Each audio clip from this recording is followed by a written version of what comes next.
Hello everyone, एक बार फिर से आप सभी का स्वागत है आपके अपने यूट्यूब चैनल पर। आज की इस वीडियो में यूपी पुलिस कांस्टेबल भर्ती परीक्षा 2024 के लिए सामान्य हिंदी के कुछ महत्वपूर्ण प्रश्नों को देखेंगे। तो चलिए शुरू करते हैं। प्रश्न संख्या 1 से लेकर 4 तक हमें गद्यांश को पढ़कर पूछे गए प्रश्नों के उत्तर देने हैं। प्रश्न संख्या 1 से लेकर 4 तक गद्यांश को पढ़कर प्रश्नों के पूछे गए प्रश्नों के उत्तर देने हैं। तो चलिए शुरू करते हैं। हिंदी साहित्य इतिहास के 4 भागों में बांटा गया है। हिंदी साहित्य इतिहास को 4 भागों में बांटा गया है। पहला आदिकाल, दूसरा भक्ति काल, तीसरा रीति काल और चौथा आधुनिक काल। भक्ति काल के संत कवि सूरदास जी को कौन नहीं जानता। भक्ति काल के कृष्ण उपासक सूरदास जी सुरसागर, सुर सरावली, साहित्य लहरी आदि का अनमोल खजाना हिंदी साहित्य को दिया है। उनके पदों में वात्सल्य, श्रृंगार एवं शांत रस के भाव प्राप्त होते हैं। उनके लिए कहा गया है कि सुर तुलसी शशि उद्गन केशवदास। वे अष्टछाप के सर्वश्रेष्ठ कवि हैं। उनके काव्य की विशेषता यह है कि वे गेय पद हैं। उनकी अधिकतर रचनाएं ब्रजभाषा में पाई जाती हैं। कहीं कहीं पर संस्कृत व फारसी के शब्द भी पाए जाते हैं। उनकी रचनाओं में अनुप्रास, यमक, श्लेष, उपमा, उत्प्रेक्षा आदि अलंकार भी पाए जाते हैं। वे जन्मांध थे, लेकिन उनके पदों में जो वर्णन पाया जाता है वह सजीव है। ऐसा लगता ही नहीं कि वे जन्मांध थे। उनकी मृत्यु 1580 ईस्वी में हुई थी। हिंदी साहित्य जगत में वे सदैव अमर हैं। तो प्रश्न संख्या 1 से लेकर प्रश्न संख्या 4 का जवाब हमें इस गद्यांश के अनुसार ही देना है। तो चलिए शुरू करते हैं। प्रश्न संख्या 1, हिंदी साहित्य के इतिहास को कितने भागों में बांटा गया है। तो हमने ऊपर देखा था, हिंदी साहित्य के इतिहास को 4 भागों में बांटा गया है। आदिकाल, भक्ति काल, रीति काल, आधुनिक काल। तो इसका जो आपका करेक्ट ऑप्शन हो जाएगा, आपका ऑप्शन बी करेक्ट हो जाएगा। प्रश्न संख्या 2, सूरदास कौन से काल के संत कवि थे। सूरदास कौन से काल के संत कवि थे। तो इसका जो आपका करेक्ट ऑप्शन हो जाएगा, आपका ऑप्शन ए भक्ति काल करेक्ट हो जाएगा। चलिए देखते हैं। भक्ति काल के संत कवि सूरदास, तो आपका ये ऊपर की पहले लाइन में ही है। प्रश्न संख्या 3, निम्नलिखित रचनाओं में से कौन सी रचना सूरदास की नहीं है। तो आपका सुर सरावली, सुरसागर, साहित्य लहरी, ये सभी रचनाएं सूरदास की हैं। आपका जो करेक्ट ऑप्शन हो जाएगा रामायणी, सूरदास की रामायणी नहीं है। तो आपका ऑप्शन ए करेक्ट हो जाएगा। जबकि हमने उसे ऊपर के गद्यांश में देखा था। देखिए ये रहा, सुरसागर, सुर सरावली, साहित्य लहरी।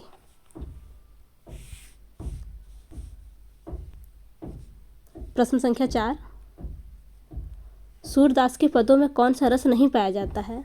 सूरदास के पदों में कौन सा रस नहीं पाया जाता है। तो आपका ऑप्शन डी भयानक रस करेक्ट हो जाएगा। सूरदास के पदों में भयानक रस नहीं पाया जाता है। जबकि हमने ऊपर के गद्यांश में पढ़ा था, श्रृंगार रस, वात्सल्य रस और शांत रस पाया जाता है। प्रश्न संख्या 5, ढूढ़ाड़ी कहाँ की बोली है। ऑप्शन ए राजस्थान की, ऑप्शन बी हरियाणा की, ऑप्शन सी पंजाब की, ऑप्शन डी उत्तर प्रदेश की। तो आपका ऑप्शन फर्स्ट करेक्ट हो जाएगा, राजस्थान की।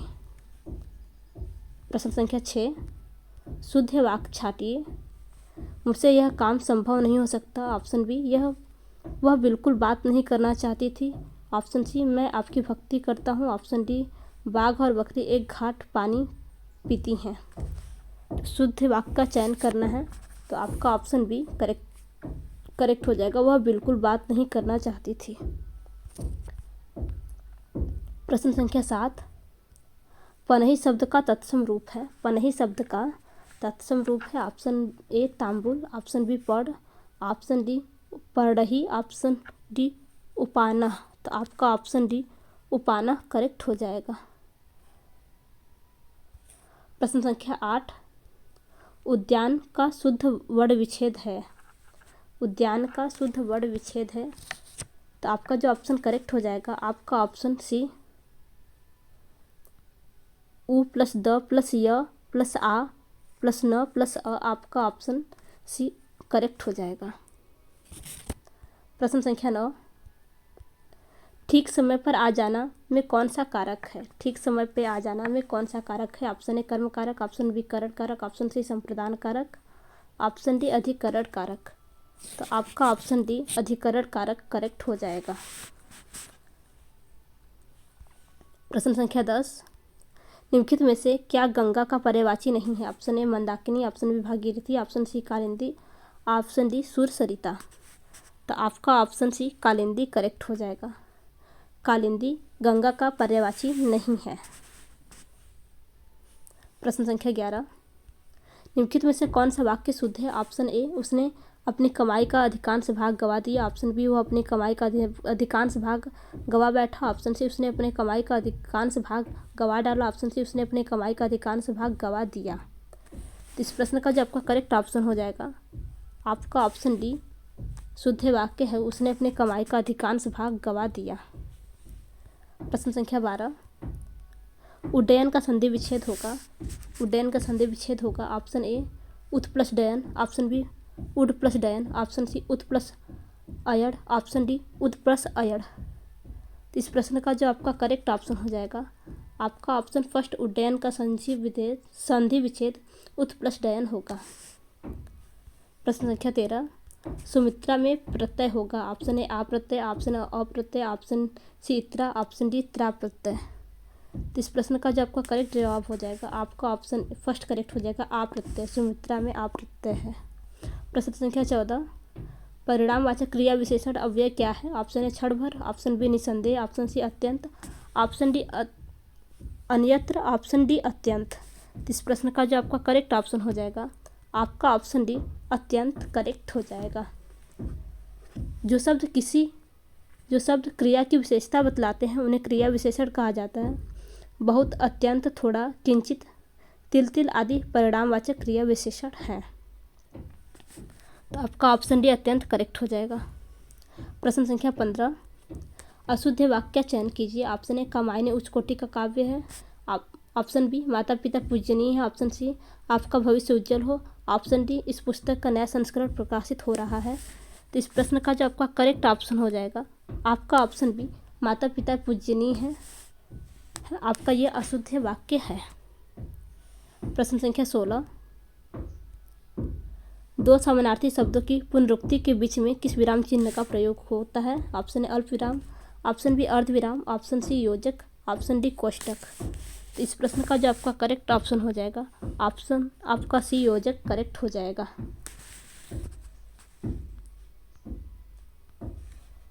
प्रश्न संख्या 17, पत्थर का पर्यायवाची नहीं है। ऑप्शन ए पाहन, ऑप्शन बी उपल, ऑप्शन सी पाषाण, ऑप्शन डी उरग। तो इस प्रश्न का जो आपका करेक्ट ऑप्शन हो जाएगा आपका ऑप्शन डी उरग करेक्ट हो जाएगा। उरग शब्द सर्प का पर्यायवाची है, पत्थर का नहीं। आपका ऑप्शन डी करेक्ट हो जाएगा। प्रश्न संख्या 18, य र ल व किस वर्ग के व्यंजन है? ऑप्शन ए उष्ण, ऑप्शन बी अंतस्थ, ऑप्शन सी दंत, ऑप्शन डी तालव्य। तो इस प्रश्न का जो आपका करेक्ट ऑप्शन हो जाएगा आपका ऑप्शन बी अंतस्थ करेक्ट हो जाएगा। य र ल व अंतस्थ व्यंजन के उदाहरण हैं। प्रश्न संख्या 19, विशेषण शब्द जिस संज्ञा या सर्वनाम की विशेषता बतलाते हैं उसे कहते हैं। ऑप्शन ए क्रिया विशेषण, ऑप्शन बी विशेष, ऑप्शन सी प्रविशेषण, ऑप्शन डी उपमान। तो इस प्रश्न का जो आपका करेक्ट ऑप्शन हो जाएगा आपका ऑप्शन बी विशेष से करेक्ट हो जाएगा। विशेषण शब्द जिस संज्ञा या सर्वनाम की विशेषता बताते हैं उसे विशेष से कहते हैं। प्रश्न संख्या 20, निम्न में से कौन सा वाक्य वर्तमान काल का है? ऑप्शन ए मानव पढ़ता है, ऑप्शन बी मोहन गया, ऑप्शन सी सीता सो रही थी, ऑप्शन डी वह जाएगा। तो इस प्रश्न का आपका ऑप्शन फर्स्ट करेक्ट हो जाएगा, मानव पढ़ता है। प्रश्न संख्या 21, अचूक विशेषण के साथ उपयुक्त संज्ञा है। ऑप्शन ए चोट, ऑप्शन बी नेत्र, ऑप्शन सी निशाना, ऑप्शन डी जवाब। तो इसका जो आपका करेक्ट ऑप्शन हो जाएगा आपका ऑप्शन सी निशाना करेक्ट हो जाएगा। प्रश्न संख्या 22, कौन सा शब्द आँख का पर्यायवाची नहीं है? ऑप्शन ए चक्षु, ऑप्शन बी दीर्घ, ऑप्शन सी अच्छी, ऑप्शन डी अतुल। तो आपका ऑप्शन डी अतुल करेक्ट हो जाएगा। अतुल शब्द आग का पर्यायवाची नहीं है। प्रश्न संख्या 23, हिंदी वर्णमाला में अंतस्थ व्यंजन कौन से? ऑप्शन ए स, ह। ऑप्शन बी य, र, ल, व। ऑप्शन डी छ, त्र, ज्ञ, स्र। ऑप्शन डी च, छ, ज, झ। तो आपका जो करेक्ट ऑप्शन हो जाएगा, आपका ऑप्शन बी करेक्ट हो जाएगा, य, र, ल, व। प्रश्न संख्या 24, जिस भाषा का अनुवाद किया जाता है उसे क्या कहते हैं? जिस भाषा का अनुवाद किया जाता है उसे क्या कहते हैं? ऑप्शन ए स्रोत भाषा, ऑप्शन बी लक्ष्य भाषा, ऑप्शन सी मानक भाषा, ऑप्शन डी माध्यम भाषा। तो इस प्रश्न का जो आपका करेक्ट ऑप्शन हो जाएगा, आपका ऑप्शन ए स्रोत भाषा करेक्ट हो जाएगा। प्रश्न संख्या 25, अपवाद को छोड़कर वर्णमाला के अक्षरों के किस नाम अपवाद को छोड़कर वर्णमाला के अक्षरों के नाम किस लिंग में होते हैं? ऑप्शन ए पुल्लिंग, ऑप्शन बी स्त्रीलिंग, ऑप्शन सी नपुंसक लिंग, ऑप्शन डी उभय लिंग। तो इस प्रश्न का जो आपका करेक्ट ऑप्शन हो जाएगा, आपका ऑप्शन ए पुल्लिंग करेक्ट हो जाएगा। अपवाद को छोड़कर वर्णमाला के अक्षरों के नाम पुल्लिंग में होते हैं। प्रश्न संख्या 26, गूलर का फूल होना मुहावरे का सही अर्थ है? तो इसका जो आपका ऑप्शन करेक्ट हो जाएगा, आपका ऑप्शन सी दुर्लभ वस्तु। प्रश्न संख्या 27, आँख का अंधा नाम नयन सुख लोकोक्ति का सही अर्थ क्या होगा? तो इसका जो आपका करेक्ट ऑप्शन हो जाएगा, आपका ऑप्शन बी गुण के विरुद्ध नाम होना। प्रश्न संख्या 28, निम्नलिखित तद्भव तत्सम युग्मों में कौन सा सुमेलित नहीं है? ऑप्शन ए अदरक आद्रक, ऑप्शन बी अनाड़ी अनार्य, ऑप्शन बी अमी अमृत, ऑप्शन सी अपना आत्मा। इस प्रश्न का जो आपका करेक्ट ऑप्शन हो जाएगा, आपका ऑप्शन डी करेक्ट हो जाएगा, अपना आत्मा। दिए गए युग्मों में तद्भव तत्सम की दृष्टि से अपना आत्मा सुमेलित नहीं है। अपना का तत्सम रूप आत्मन होता है, न कि आत्मा। प्रश्न संख्या 29, निम्नलिखित में से कौन सी रचना तुलसीदास की नहीं है? Option A Ramcharitmanas, option B Geetavali, option C Shri Krishna Geetavali, option D Bhaktamal. इस प्रश्न का जो आपका करेक्ट ऑप्शन हो जाएगा, आपका ऑप्शन डी भक्तमाल करेक्ट हो जाएगा। यह तुलसीदास जी की रचना नहीं है। अब बाकी आपकी अन्य शेष रचनाएं रामचरितमानस, गीतावली, कृष्ण गीतावली तुलसीदास जी की रचना है। प्रश्न संख्या 30, अंतिम में किस प्रत्यय का प्रयोग हुआ है? ऑप्शन ए अ, ऑप्शन बी ऑप्शन बी म, ऑप्शन सी इम, ऑप्शन डी तिम। तो इस प्रश्न का जो आपका करेक्ट ऑप्शन हो जाएगा, आपका ऑप्शन सी इम प्रत्यय, अंतिम में इम प्रत्यय का प्रयोग हुआ है। प्रश्न संख्या 31, सतसई शब्द में समास का भेद बताइए। ऑप्शन ए कर्मधारय समास, ऑप्शन बी द्विगु समास, ऑप्शन सी तत्पुरुष समास, ऑप्शन डी द्वंद्व समास। तो इस प्रश्न का जो आपका करेक्ट ऑप्शन हो जाएगा, आपका ऑप्शन बी करेक्ट हो जाएगा, द्विगु समास। सतसई यानी 700 पद वाला, यानी अर्थात आपका द्विगु समास होगा। प्रश्न संख्या 32, निम्न में पुल्लिंग शब्द है। ऑप्शन ए रात, ऑप्शन बी बात, ऑप्शन सी गीत, ऑप्शन डी मात। तो इन शब्दों में जो आपका पुल्लिंग शब्द है वो आपका ऑप्शन सी गीत करेक्ट हो जाएगा। प्रश्न संख्या 33, निम्न में कौन अविकारी होता है? निम्न में कौन अविकारी होता है? ऑप्शन ए अव्यय, ऑप्शन बी संज्ञा, ऑप्शन सी विशेषण, ऑप्शन डी सर्वनाम। तो आपका जो करेक्ट ऑप्शन हो जाएगा, आपका ऑप्शन फर्स्ट करेक्ट हो जाएगा, अव्यय। अव्यय का दूसरा नाम अविकारी है। प्रश्न संख्या 34, गोद लिया हुआ पुत्र, गोद लिया हुआ पुत्र को क्या कहते हैं? तो आपका ऑप्शन बी दंतक करेक्ट हो जाएगा। प्रश्न संख्या 35, गो का अनेकार्थी शब्द है। ऑप्शन ए इंद्री, ऑप्शन बी काढ़ा, ऑप्शन सी बाज, ऑप्शन डी पक्षी। तो इस प्रश्न का जो आपका करेक्ट ऑप्शन हो जाएगा, आपका ऑप्शन फर्स्ट इंद्रिय करेक्ट हो जाएगा। गो का अनेकार्थी शब्द इंद्रिय है। प्रश्न संख्या 36,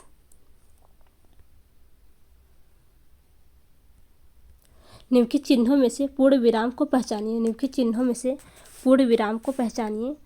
तो आपका ऑप्शन ए करेक्ट हो जाएगा। प्रश्न संख्या 37, बतरस लालच लाल की मुरली धरी लुकाए, सौह करे बहुने हंसे देन के नटी जाए। इस पंक्ति में कौन सा रस निहित है? तो बताना है उपयुक्त पंक्ति में कौन सा रस निहित है। ऑप्शन ए श्रृंगार रस, ऑप्शन बी वीर रस, ऑप्शन सी शांत रस, ऑप्शन डी वात्सल्य रस। तो इस प्रश्न का जो आपका करेक्ट ऑप्शन हो जाएगा, आपका ऑप्शन फर्स्ट श्रृंगार रस करेक्ट हो जाएगा। तो फ्रेंड्स, आपको अगर आज की वीडियो हेल्पफुल लगी हो तो वीडियो को लाइक तथा चैनल को सब्सक्राइब करना न भूलिएगा। धन्यवाद।